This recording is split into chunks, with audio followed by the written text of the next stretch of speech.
Hey everyone, welcome back to the Reptile Rendezvous podcast. I'm your host, Alex and all her animals, and today we have a very unique guest joining us. Today we're talking to David White, a seasoned crocodile tour guide straight out of Australia. David spends his days navigating the rivers and wetlands of Australia, giving people tours and encounters with some of the most fascinating creatures on the planet. G'day, David. Welcome to the show. Hi. How are you Thanks doing? for having me. Let's dive right in. What got you started as a crocodile tour guide? Were there any moments or experiences that kind of made you think, yeah, this is it, I want to do this? Well, I'm from Sydney originally, but I moved up here to the northern part of Australia, far north Queensland, about 33 years ago, because I was sick of the traffic. I've always liked nature. I spent a lot of time out in Sydney Harbour on boats, observing nature, and just want to get away from the rat race, so moved up here, and I love it up here. And I was working on boats to start with, taking people to the reef, snorkeling guide. I got a bit soft when you live up here for a while. You get a bit soft, and it's too cold in the winter, even though it was 24 degrees in the sea Celsius, very warm. That's lovely. But I thought I'd rather have a land-based job. It was too cold in the winter, so I got some work doing guided rainforest tours, and part of that tour included a river cruise on the Daintree River, North Queensland. And I'd go out with my guests on the boat, and I found I was good at spotting things, and I thought that'd be a nice job. So I had a ticket from being on the boat out in the sea. I got a Coxswain's ticket to allow you to drive a boat, a commercial boat. So I started doing a bit of both for a while. Got a job on the river, and get the crocodiles and other things, snakes and whatever is out there. And I really enjoyed it. And then I heard about a permit for sale, and I bought it, and I started my own business 22 years ago. And I thought it'd be nice to do something a little bit different, and I got an electric boat. So it's all the whisper. So it's all the panels that help charge the batteries up, and we take people out to for one. I've got two boats now. It's 1 hour cruises and longer ones, 2 hour cruises, specialty cruises, and been doing it for, including working with other people, about 27 years. I've been working out on the river. So you're not bored of it yet? No, I'm not. It's obviously gets a bit repetitive, but what makes it really interesting is that crocodiles are very understudied animals. We don't know much about them, particularly the saltwater crocodile, the one we look at. We have freshies here in Australia, but we don't have them in our river. But I still go on holidays, go and look at them. And the saltwater crocodile, because unfortunately it's got the best skin in the world for making handbags and shoes out of, was hunted almost to extinction. So, and they're very secretive animals, they're dangerous animals, and so they haven't been studied very much at all. So, because we're out there on the river, my boat is out there every day, and I get out there a lot. I'm there just about every day of the year. And the crocodiles are very used to us.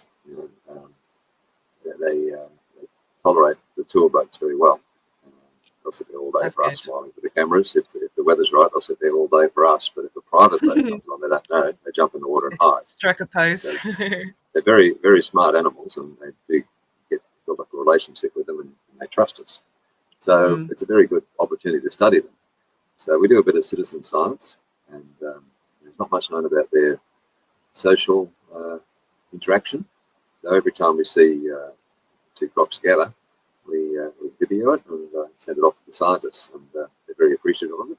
So the textbooks about saltwater crocodiles say their breeding season, the mating season, is September, October, November. Now, spring, and spring into summer. And other than that, you won't see them together. They're very solitary animals, and that's it. In my experience, out here all this time, and crocodiles are very used to us. As soon as the mother crocodiles finish looking after their babies, we see them, what I call pairing up, working on their relationships. They're just hanging out together, you know, they and occasionally getting friendly. So I've seen them mating in April, May, June, way outside the traditional breeding season.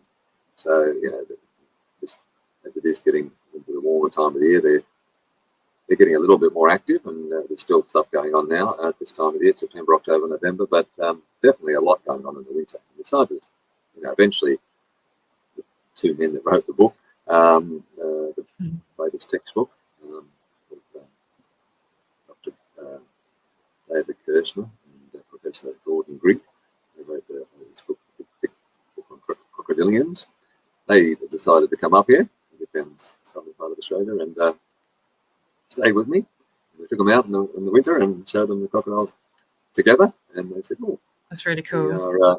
We've been missing out on all this. We just they said that we don't get out all the time. We're often in the universities or our offices writing papers, and we think that the most interactions they work backwards from the nesting season, which is always November, and look at the gestation period and think that that's when the most action is going to be happening, September, October, November, but they just hadn't been out to look much in the winter, and they realised that there is a lot more going on. It just makes it interesting to go out there every day and hope that you might see an interaction. Most days they just lie there and not a lot happening, but there is obviously a lot happening that we don't know about. They communicate with vibrations that we can't hear. So I love the noise they make, like that bellowing noise. It's like, I don't know what it is about that bellowing noise, but it soothes something in my brain.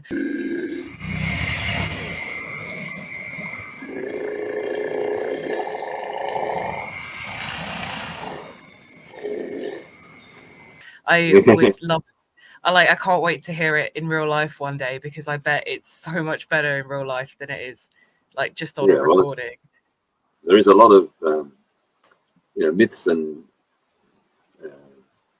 legends and things, and you know, everyone thinks the males roar very loudly, but in my experience, never heard a male roar.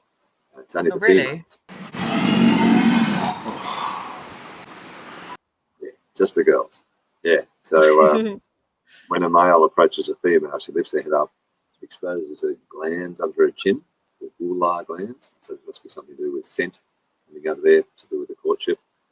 And she roars like a lion. It's a great sound. Wow. But and I was talking to the scientists, and they all said, "Oh yeah, the males roar." I said, "Well, I'd like to hear see a video or hear it." And they looked and looked and looked, and they said, "I don't see there's only females." And they do occasionally when they're being caught under stress. The males will make a noise, a roar, but in general, it's the girls. The male does respond. The girl roars, but it's much quieter. It's harder to hear. If you're close by, you can feel it. It's very low frequency, so it vibrates your body a bit. You can feel it inside your body, and it sounds like a deep rumble. Yeah, a rumble coming from deep down in a well. That sort of sound coming from under the earth. I bet there's nothing else like it. No, there isn't. But cool. It's very, you don't see it very often, because they're very silent most of the time. They don't make a lot of sound unless they're coming together, in the courtship. Even fighting, there's no sound other than whacking each other in the head. But there is a lot of stuff going on. You can sometimes see them twitching their muscles, and the water jumps. So there's a lot of sub-audio vibrations going on. We see that with the courtship as well, as the male's approaching the female, they twitch his muscles and the water jumps. So the alligators are famous for it in America. They're much more chatty, just like their human counterparts. They talk a lot, and the alligators do all the bellowing. In zoos, they all set each other off, and they all start bellowing.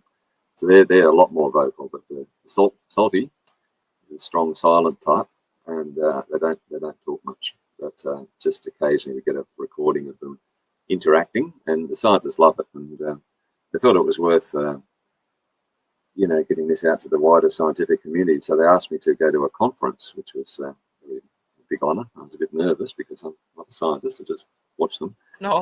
Yeah. And the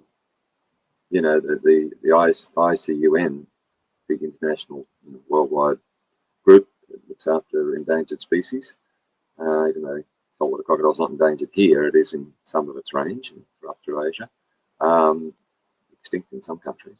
So they've got subgroups, for different animals, and they've got a crocodile specialist group, and they meet every 2 years in a different part of the world, and they happen to be in Australia this year. So it was in Darwin, which is Australia's a big country. I drove there. Very big. 4.5 days to get there. Wow. Big driver. But it was a beautiful drive. And I got up in front of about 350 scientists and showed them some of my croc porn, and they loved it. It's not all porn. It's just interactions, but mating sometimes. And they did like it, and got a lot of contacts there, and different people all found it very interesting. A lot of the scientists just study very small parts of the individual crocodiles and different species all around the world, and they're all very interested in behavioural studies. So that was really good. And there's a lady that's recording sounds, trying to work out the meaning of some crocodilian sounds. So she comes up here. Come up here a couple of times, and we take her out. How do you do that? What? How do you learn the differences between like the sounds? Oh, it's not easy. That she's doing.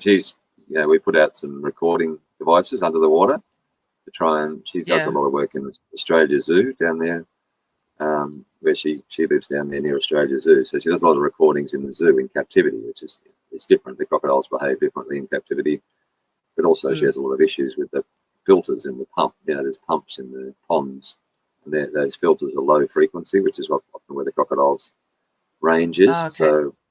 So she looks at them on the computer, and sees the visual representation of the sounds, but she has a lot of trouble with the filter sound. They won't turn it off for her. So it has to keep the water clean and circulating. So we try and get them in the wild, but it's a long process, because you don't know where to put the microphone, and you can be out there days and you don't see any interactions and months, and make sure you've got the microphone there ready. But we have got one in a creek where our boss crocodile and his favourite girlfriend hang out a lot, so we're hoping to get some vibrations and sub-audio sounds that she's hoping that the computer or the microphone will be able to pick up sounds that we can't hear and see them visually on the spectrograph.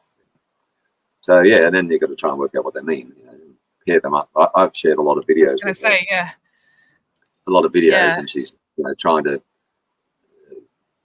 give names to all the different postures, and it's also been done around the world, but it's all different. Everyone's got different names for different postures. So we're trying to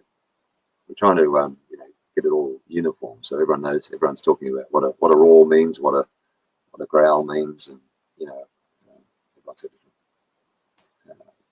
interpretations of them. And a lot of scientific papers are written, and they try and describe them, but we're trying to get some recording, have some sort of central website or something that you can look at the video recording of the sound and what the crocodile I'd doing love to at the see time. that.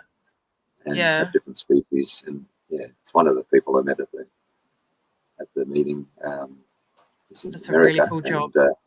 He's getting some of the students at Cornell University to try and put something together to get all the data from all different places around the world, the different species, and try and see if there's any similarities, because they're all related. All the different crocodilians are in the same family, so they're going to have common things in common. So that'll be great if they can get all the data in the one spot. And, that's what makes my job interesting, is going out there every day and hoping that we're going to see a bit of interaction, and also we're looking forward to babies. The last two years we've had some floods, so the babies have been unfortunately, the nests have been washed away. No. So we're hoping that this year, it'll be starting soon in November, the nesting. We're hoping that we won't have a flood, although they're predicting another big wet season, because it's nothing better than seeing mothers with babies. So we've been denied that pleasure the last 2 years, It's Oh so no. maternal. Crocodiles are so maternal, and it's really, really lovely to watch. I think I saw a video. She picked up one of her babies. It wasn't one of your videos, was it? No, I don't think it was. And then moved it to the water. It was just so sweet. It is really sweet, and the little kitties sit on her back and on her head and snuggle up to her like little puppies. And it's really great to show. Yes, this because there's so many preconceptions about crocodiles. Everyone thinks they're killing machines and that they're not maternal, and to turn these preconceptions around is part of my job. Trying to educate people and into respecting the crocodile and fearing it. Obviously, a lot of people come out to see the crocodile because it's its reputation, and it's often very different to what they expect, because they just lie there doing absolutely nothing.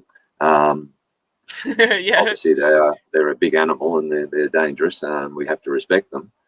But if you follow the rules, you're 100% safe. The rules are pretty simple. Don't go swimming in crocodile country and don't stand right on the edge of the water. You do those two things, you'll be quite safe. They don't chase you around the land. And, you look at the statistics without getting all hysterical about it, like the media does. More people die each year from dogs than from crocodiles. I take my dog to work every day. He's a Labradoodle. So I just make a joke and say, you're risking your life right now inside the boat with my little dog, Dougie. So there's a lot of, obviously they sell newspapers, they sell media, crocodiles, because they've got big teeth, they can eat people. So there's a lot of hysteria, and I have to try and counteract that hysteria to try and look after not only the crocodile's safety but also the human safety. If you look after human safety, then the crocodiles will be safe. But unfortunately, if humans do silly things and put themselves at risk, then unfortunately the crocodile pays the price. There's a lot of that's unfortunate, negative, isn't it? That it's negative human usually crocodile interaction. So it's always the human's fault. Crocodile, the croc's the one that has to end up losing its life because it was just defending itself, or provoked by a human most of the time. Or even they're just predators, and if there's some food in front of them, they eat it. If they're hungry and they don't think about what it is, it doesn't make any difference to them if it's a mud crab or a fish or a pig or a person. It's just food, and it's in front of them most of the time they just totally ignore you. But obviously, if you keep on doing silly things and you're in their habitat, and they're going to take advantage of it. And but the numbers of attacks are very, very low, especially here in Australia, because we have a good standard of living, and we can have a wash in our bathroom and get our water from the tap, and wash our clothes in the laundry. And obviously, it's a much bigger problem in third world countries up through Asia. They have a lot more attacks. There are a lot less crocodiles than we have here, but they've got a lot more attacks because of the lifestyle of the people. So in Australia, education is the way to keep people safe, but unfortunately in other countries, education is not going to work, and they just have to, if they're happy to let other countries help them, they can build enclosures where they can wash themselves, wash their clothes, and practical things to help them keep safe, rather than trying to wipe out the crocodile, which is unfortunately what happens a lot.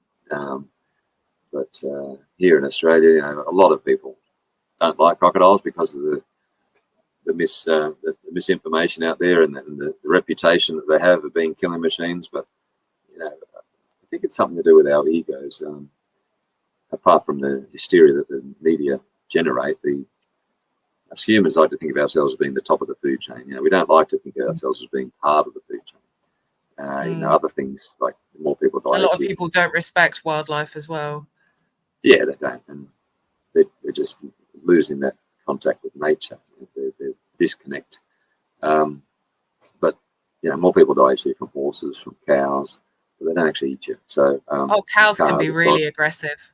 Yeah, cows. I've had experience with just walking through because I live in the countryside, and I know walking dogs through fields which have cows in. Just keeping away from them. Dogs on lead, just on the other side. But if there's a bull in there, it will come after you. Yet crocodiles will just leave you alone. Yeah. Well, I've just come back from a holiday. I just had a holiday, and it was amazing. of course, I went to look at crocodiles on my holiday. And I What went else to a would you very do? remote, It's very not like you remote see them part. every day.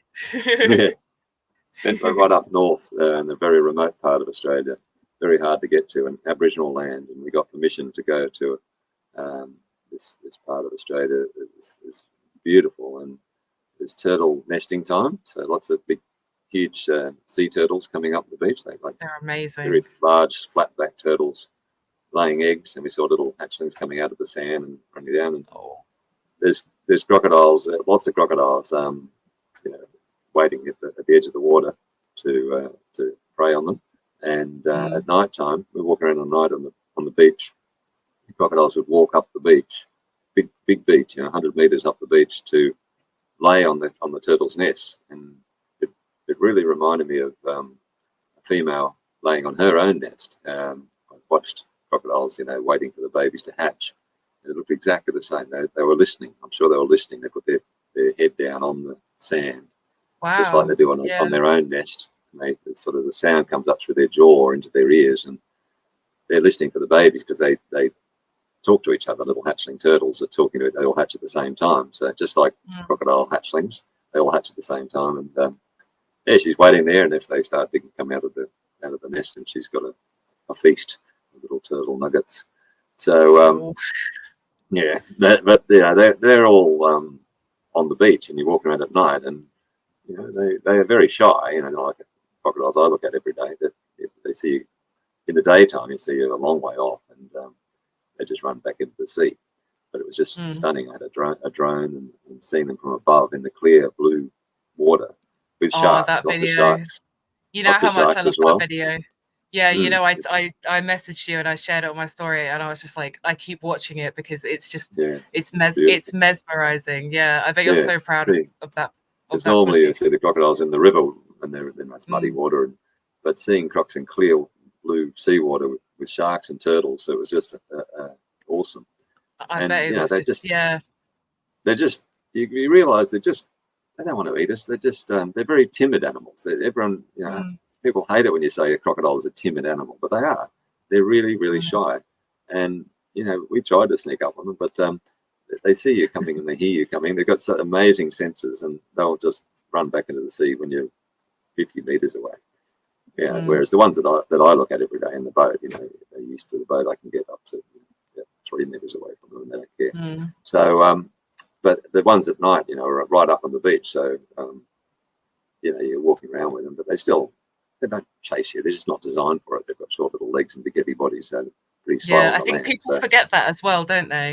Yeah. People think you see all the hysteria here. Then you don't have a chance, but on land, you've got a lot. Yeah, no problem at all on the land. Yeah, because they just you can run faster than a crocodile. There's no worries at all there, and that's what people think here. They, with all the hysteria and the lack of knowledge.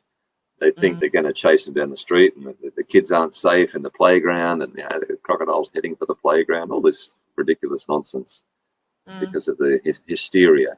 So, it's my job every day. It's very similar in the reptile industry as well, especially with things like snakes. Yeah, snakes. There's so many misconceptions about snakes. Yeah, most snakes don't want to bite you unless you stand on them or you annoy them, and it's the same with crocodiles. Exactly. But they don't normally go for big humans, do they? So, and it's the same with the crocodiles. They don't eat very much at all, and they'd rather have something small than a big person. But obviously, they're opportunistic. But they really don't want to eat us, and unless you really go out of your way to feed yourself to them. If we can.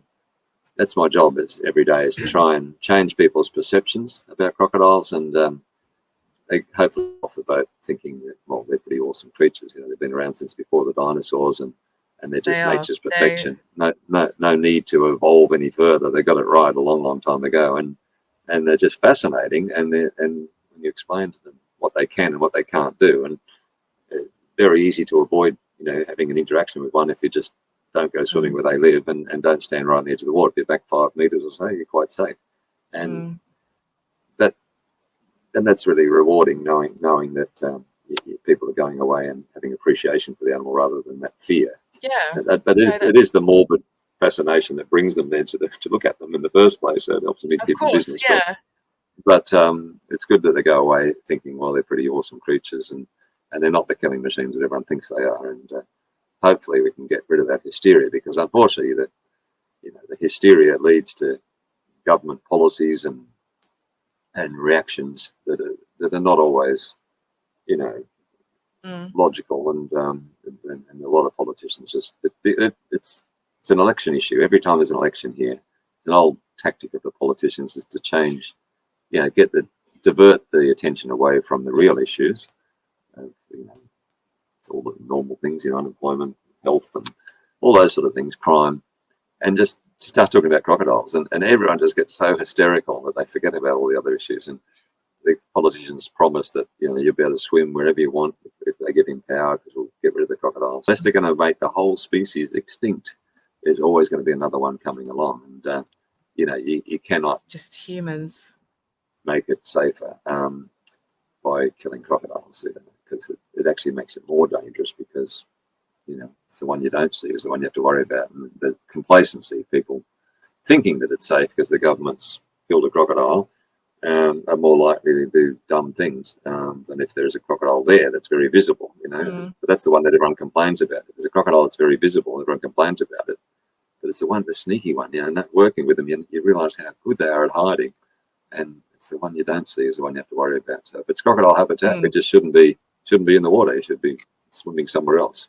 So that's the problem, unfortunately, is that there's a lot of anger out there, because they were hunted almost to extinction for their skins, and protected here in Queensland in 1974.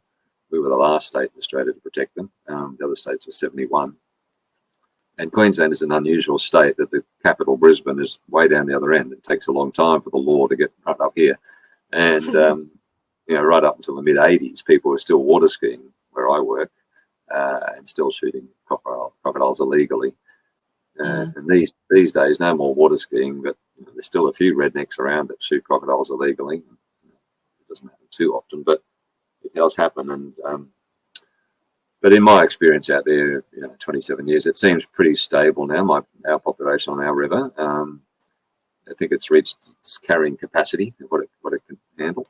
But in the general area around us, they are still slowly recovering, and as they recover, they are returning to their normal habitat where they've been living for millions of years. But some of those places are people's favourite swimming spots, and that's where the conflict comes in. That then people get very upset and they jump up and down and say it's not natural. There's never been a crocodile here before. We used to swim here. My parents used to swim here, and I think it's not natural, and that they have to be taken out. Is there anything more natural though? That's the ironic thing. No, and that's the thing, that people think that they're taking over, and that they need to be culled.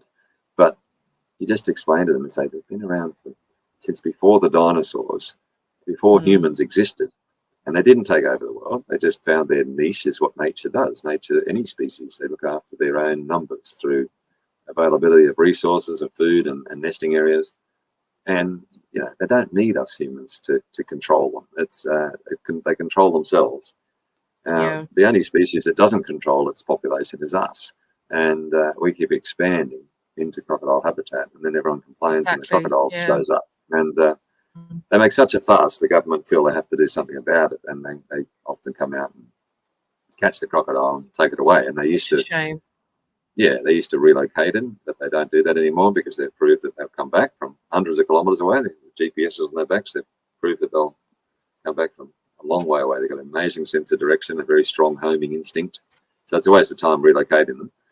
But then they send them off to zoos, but the zoos are all full. They don't want any more. This is a really big one. I'll trade in the next one down.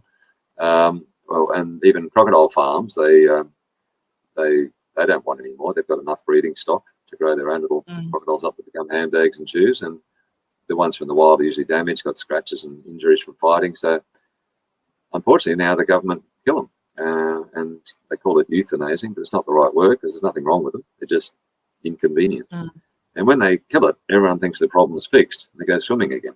But of course, like I said, another one's going to come and take its place the next day, the next week, the next month.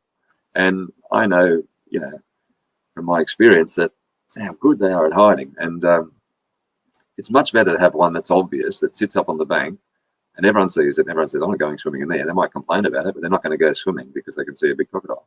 But when they think the government's taken it away and they think there's no problem, they're going to go swimming. And it's the one under the water there that they don't see that's going to get them. So it's better to have the big obvious one. It's obvious. It's usually the big male, and that's unfortunately the 75% of crocs that they take away are males because they're more obvious and they roam around a bit more. So yeah, we just got to. Some people will have to change their favourite swimming spots. It's unfortunate, but we're lucky here. We do have quite a few safe swimming places where the water's too cold. It's because we're in the rainforest here and the mountains are close to the sea. The water coming down to the hills is quite chilly, and we do have safe places to swim where the crocodiles just don't go because it's too cold. And some of those warmer places. It's not like you don't have a lot of water. I mean, it's not that much of an inconvenience just to go swim somewhere else. Just leave them and respect them like they deserve. We just want it all. Us humans want it all, and we have to just try to share the planet. And we do have some nice swimming spots, and there's plenty of places where you can go swimming safely. Exactly. We're lucky here. It's a bit different in the Northern Territory. The Northern Territory, they don't have any hills like we do, so all their water's warm. And they have a saying up there: if it doesn't have tiles, then don't swim in it. There is a few places where they do clear out the crocodiles at the end of the wet season, and so you can swim there. But there's still, I heard a case the other day. They opened up this swimming hole, and everyone was swimming there. And then about 2 weeks later, they found a 4.7 meter crocodile. And it didn't bother anyone. But they can't be 100% sure that the crocs are all not there. I agree with everything our government does, but I do know the people that work in the Department of Environment, and I would work with them because they're scientists, and we do work together. There's no casualties at the swimming hole? No casualties. No. Okay, so that's how aggressive. That's how aggressive they are. There's the crocodile there the whole time, and how many casualties it's just sitting there hiding. Yeah. I understand the department's job is a very difficult one, but they have to try and keep humans safe, look after the wildlife, and just balance that interaction. And the hysteria, unfortunately driven by the media, because the crocodiles sell media space and newspapers, does tend to make people hysterical. And when someone does get bitten or killed by a crocodile, or even a dog, people want revenge. There's a real lynch mob mentality. Everyone wants to go out there and kill every crocodile around. And it does happen, legally. People do shoot crocodiles thinking that they'll teach them a lesson. And a lot of people think they've lost their fear of man, which is ridiculous. When they used to shoot them, they thought it was safer because the crocodiles were scared of us humans. But just because you can't see them doesn't mean they might be timid, they might be scared of you, but it doesn't mean they won't bite you if you're in their habitat. Of course. That's just ridiculous, thinking that the gun will teach them to leave us alone. But it's not the right solution. Unfortunately, when there is an incident, they usually kill a crocodile. Unfortunately, it has to be the martyr has to be taken out to calm the angry mob. If they don't do it, everyone just wants to get their guns out and go out and shoot every crocodile that moves. And unfortunately, that's the way it doesn't solve anything. It doesn't bring back the person or the animal or whatever it is. At the end of the day, I think people just forget to rationalize the fact that they are just hungry things. They don't, as you said, they don't see the difference. They don't see the difference between a human and a turtle, or they don't think that's a yummy human. That's not. It's just that's food. That's food, and it's very admirable what you're doing and teaching people. It's a revenge mentality. But then we've got people like you that Well, it's a never-ending job. But through social media and my job, I hope to change a few people, and young people hopefully can. They seem to be getting better. We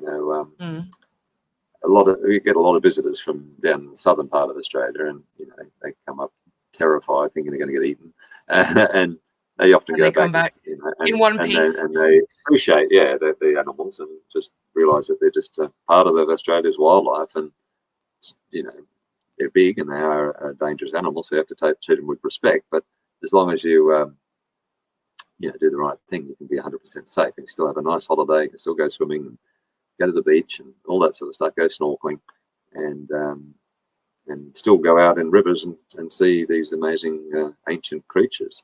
And people from other parts of Australia where they don't have crocodiles give me hope.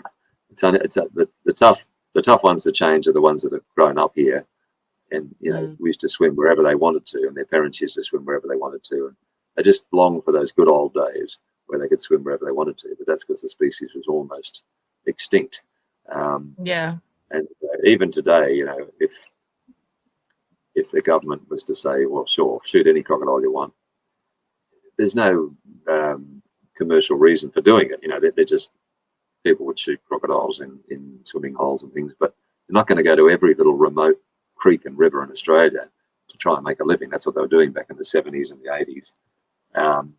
And obviously it wasn't sustainable. They had to keep on shooting smaller and smaller crocodiles to make a living and end up going over to New Guinea. So that wouldn't happen because the farms farm their own crocodiles. They don't want wild skins anymore. So there's always going to be another one coming from somewhere else, and it would make it more dangerous, I think, because of the false sense of security and people thinking it's safe when it's not.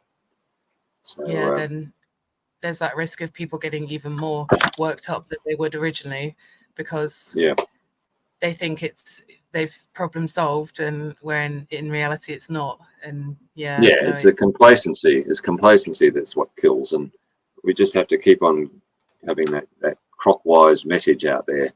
The government have good programs about being croc-wise and educating young people, and young people can sometimes change their parents' point of view and realise that they're just an animal that lives here like any other animal. They deserve to be here, but there's still a long way to go. There's down in Cairns, the city of Cairns. There's a big place that they've reclaimed wetlands, an old sugarcane land. They've created a nice wetland to attract wildlife. There's all these signs up everywhere about all the amazing wildlife they're attracting, but nothing about crocodiles. And unfortunately, every time a crocodile is in there, they come and take it out. And I find it really. Why don't they just put a sign up? It's so proud of bringing back the wildlife, but not crocodiles. Even though they're part of the wildlife, they're a native animal, they're a protected species, but they don't want them there because they perceive danger. Because people might, it's not a swimming place, but they're worried about safety. So I find that really weird. Misconception. About land and versus water. It's so different. Even I don't know a lot about them, but even I know that. I mean, there's physical things that they can do, just the signage and fences and things like that to make sure people just stay on the paths and don't go near the edge of the water. Surely that would be cheaper than removing one anyway, wouldn't it? It sounds like it would be fairly expensive to remove one. There's not many that come because, unfortunately, the whole of Cairns is an exclusion zone. So every crocodile in the city there, no matter what it's doing, is a problem crocodile, so-called problem crocodile, and removed just because it's there. So I don't like that either, but it happens. So it's a big job, but we're trying to change perceptions. That's what it's all about. No, it's very admirable. I have a lot of respect for you for doing that.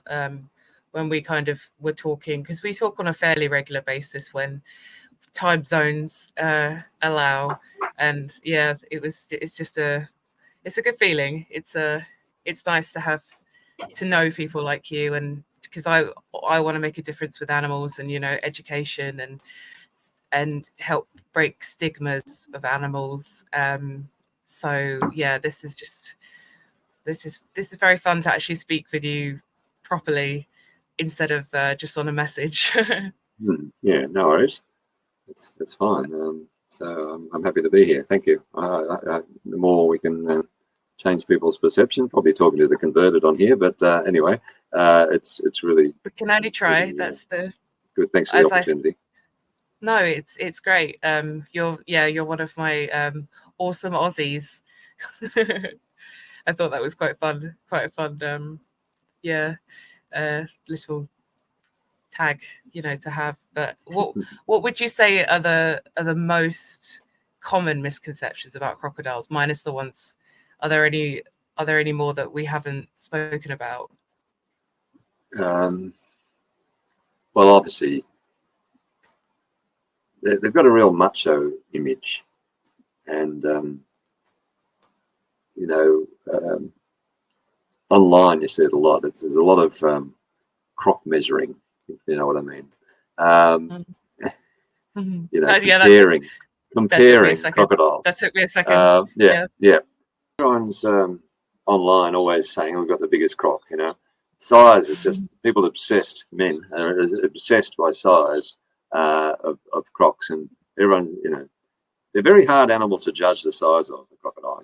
Sometimes the ones I look at every day, some days I think, oh, they look small today, and other days they look huge. Just depends how they're lying, and if they're in the water or on the land. And people are obsessed by size, and there's all sorts of stories about 6-meter crocodiles and even bigger, and it's a very, very rare thing. And most crocodile, big males, are between 4 to 5 meters, and they're very, the biggest one officially measured is 6.2, just under 6.2, and it was a very rare thing. And obviously, maybe in the past when it was a bit of a trophy sport, hunting crocodiles, they all went to the big ones. So maybe the gene pool is, of big crocodiles has been wiped out. Who knows? But it's a very rare thing to see a crocodile bigger than 5 meters, unless they're fed a lot.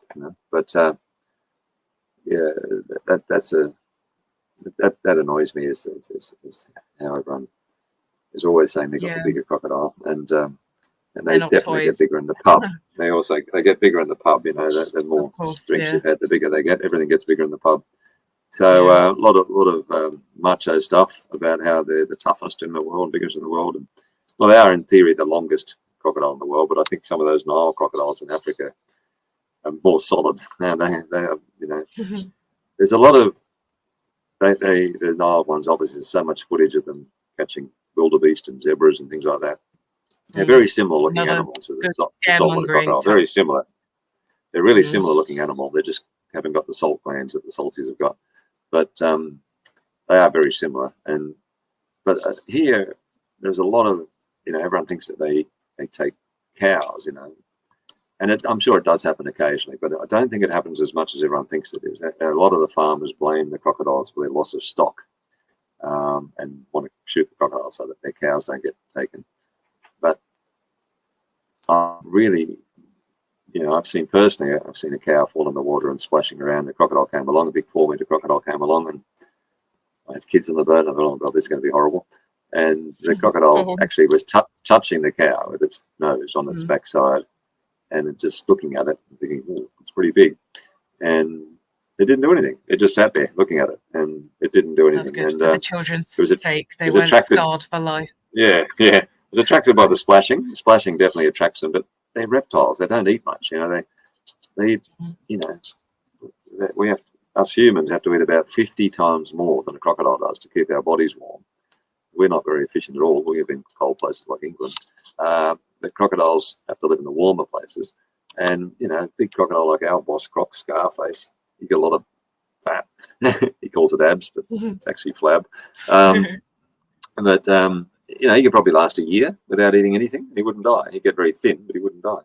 Reptiles are incredibly efficient animals. So, and they, some people call them lazy. I call them energy efficient, but they don't go and grab something unless they absolutely have to. And, usually it's a smaller thing, like he eats fish and crabs most of the time. But what they do is scavenge. They're big scavengers. And it's interesting because in places where there's no crocodiles in Australia, cows seem to drown a lot. They just fall off into a river and they drown. And there's a lot of dead cows floating in rivers around the place where there's no crocodiles. So I've seen plenty of crocodiles eating cows which are already dead. There's all sorts of footage on the internet, and you can tell that they're rotten, because crocs aren't very good at chewing. Their teeth are not designed for cutting. They're good for grabbing and drowning things, but they're not very good for chewing. So, if it's got like a big cow in the river, they don't eat straight away. it has to be marinated for a while. So all the footage you see of cows getting eaten, they're usually the cow's pretty aged, pretty well aged. Otherwise, they can't eat it. You know, grab on and spin and do the roll and things like that. But if it's fresh, they just can't. It takes. Well, our big crocodile's an old man and he hasn't got any teeth. But even a crocodile with a full set of teeth, usually a cow, something like a cow, they can't get anything off it for about a week. You know, it's got to be well marinated. So, you know, I really have not seen. There must be a lot of opportunities if the farmers say how many cows get taken. So for someone to get a recording of a crocodile grabbing a cow, I'm sure it does happen occasionally, but it's not a common thing. The most common thing is that they're scavenging, the cow's already dead, or they've got stuck in the mud or something like that. But yeah, there's not a lot of footage of evidence. There's all sorts of folklore about it. People say it happens all the time. If it happened that often, there would be more proof of it. There would be proof, yeah, I think so. That's so I think it's just an excuse to blame the crocodile again for some reason to hate them.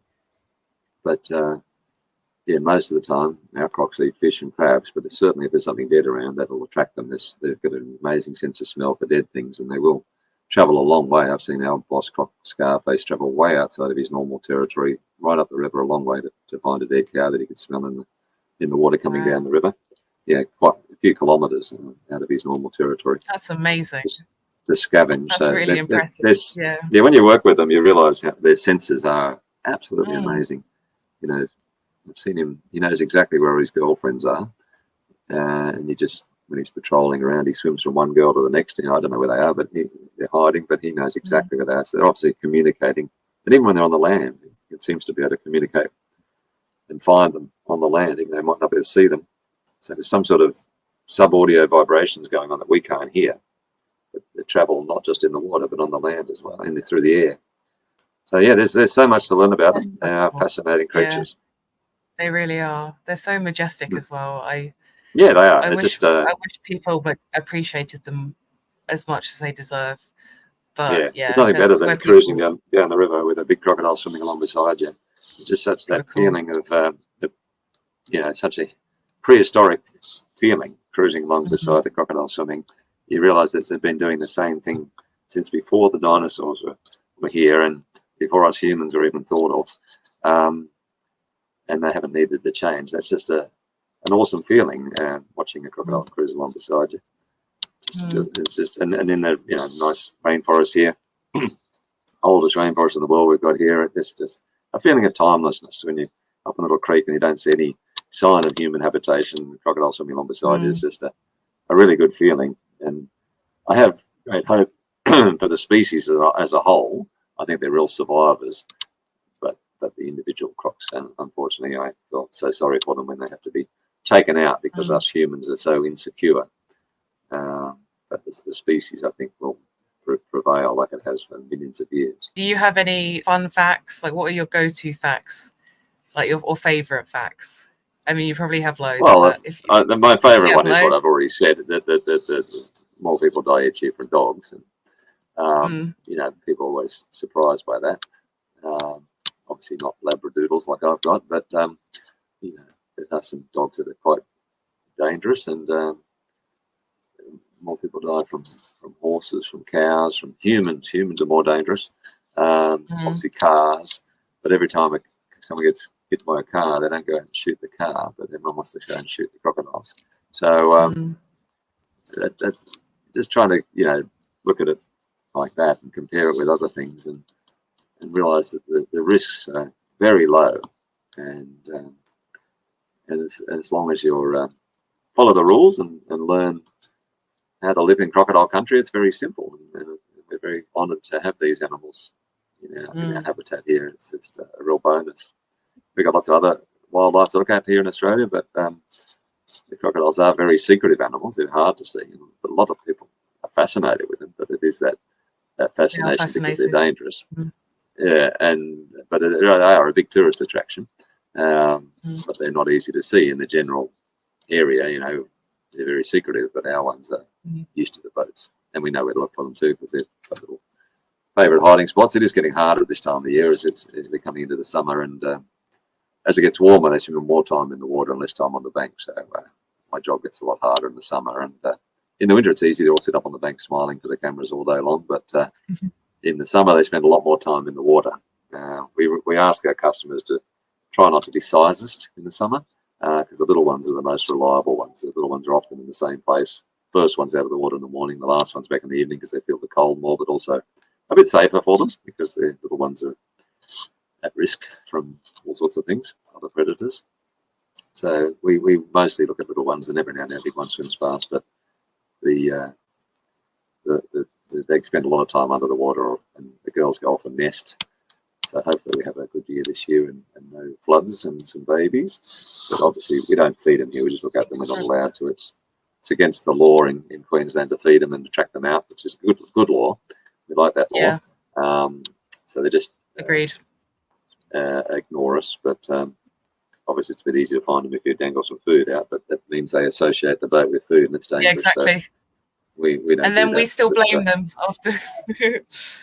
Well, and that's unfortunately when a lot of crocodiles have become what so-called problem crocodiles. It's because stupid people are feeding People have fed them to get that photo for Instagram or whatever. They want that dramatic shot, so they dangle chickens off bridges and off wharfs and things, and yeah, the crocodile starts getting used to it and starts hanging around where those people are, and then it becomes a problem. So it's a fed crocodile is a dead crocodile, unfortunately. So we've got to try and discourage that and just go out on a river cruise and want to see a crocodile, and rather than trying to get that amazing do it in a photo. respectful way. That Yeah, I think you do it in a respectful way rather than a way that's done by feeding them illegally. It makes a much better photo, in my opinion, to do it from just a place doing of their respect stuff rather than just in the wild doing their normal thing rather than trying to get them to do something. It's just organic, isn't it? I'm going to visit you one day. One day I'm going to Yeah, visit that'd be you. great. Yeah, well, we're happy to take you out when you come over. Once I can afford it. America to do as well, but yeah, no, Australia's like see some alligators. Yeah. Yeah, it's so cool. I just like Florida, because it's just Jurassic Park. It amazes me. It really does. Well, they've got lots of snakes there, not necessarily native snakes, but lots of those Burmese pythons that have escaped. Yeah, loads of birds in the Everglades. Do you have a favorite experience or encounter with crocs that's up in your top moments? Well, probably favorite thing is seeing the mothers looking after the baby, seeing these animals with this reputation being very maternal and trying to keep their babies all in one place. They're so gentle. They're so very gentle, carrying them down to the water in their mouth.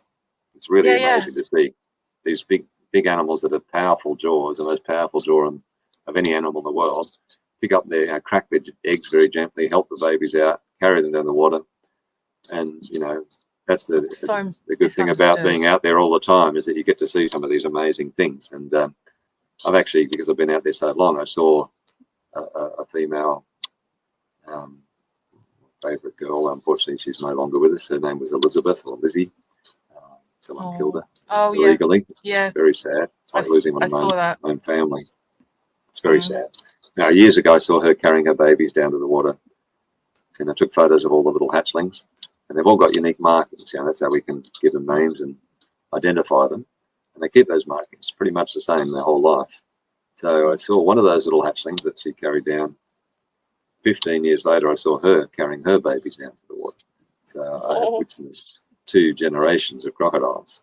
That's amazing. So that was very special to see that, because they don't have a very good survival rate. It's less than 1% of the eggs that they lay make it through to being an adult. So for a big crocodile to be around, especially a big large male like Scarface, we think he might be 80 years old, somewhere around there. He's come through the time when they used to water ski and shoot everything that moved, and he's got through the less than 1% survival rate as a little hatchling to become an adult.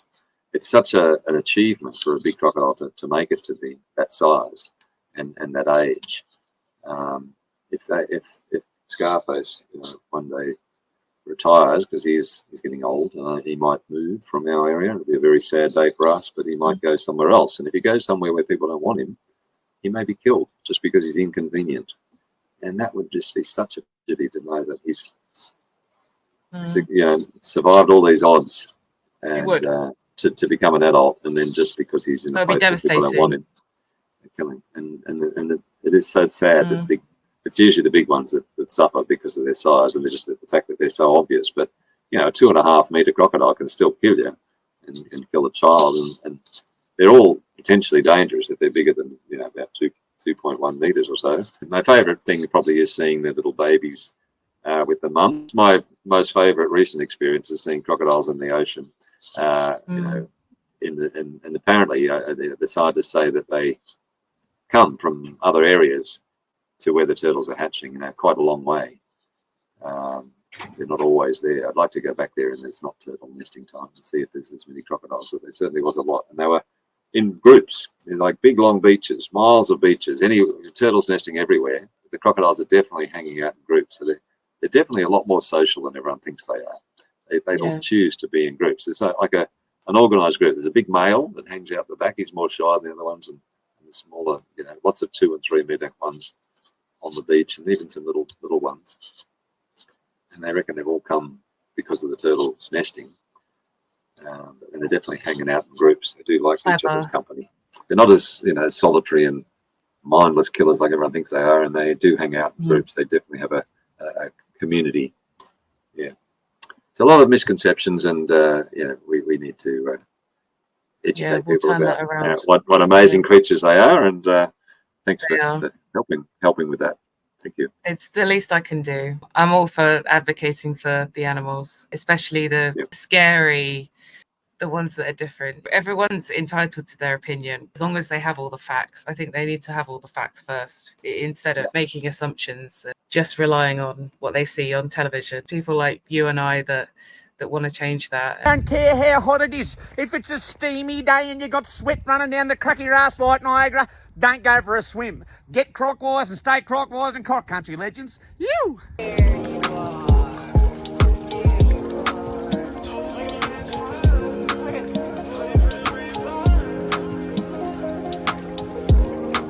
I better let you go to bed. Oh, it's only 1:45 in the morning. Oh, is that all? Was there anything else that's about that it. you wanted to share or say or tell the viewers? No, just crocs are awesome. That's all. Yeah, they are. Before I do my little outro, where can everyone find you on social media? The name of the business is Solar Whisper.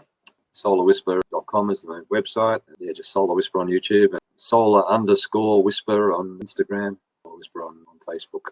So yeah, you can have a look up there and highly recommend. Keep up with the gossip. It's a bit of a soap opera out there where I work. And I call myself the wildlife paparazzi. I'm out there, with the big camera trying to catch them interacting.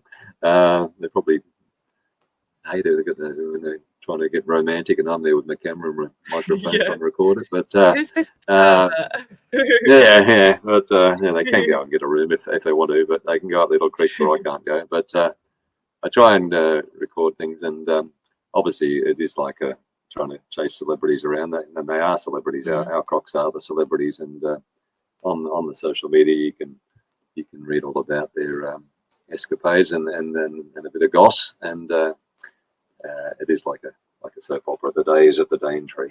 No, I definitely recommend go check out. I'm always sharing your stuff on my stories. The video with the drone footage from above, that was just, I found it so calming. That's why it is so nice. It is very calming. It is. Watching a crocodile swim is hypnotic. It is watching their tail switching from side to side is hypnotic. I'm going to do a lot more drone footage if I can, because it just looks great. Crocodiles look awesome from above. They look awesome from every angle, but above is David, thank you so much for joining and for coming on the podcast. It's been an absolute blast having you and hearing about everything, and hopefully we can change a couple of people's minds. And to the viewers / listeners, don't forget to go check out, follow, do all the good stuff, and stay wild. Thanks very much.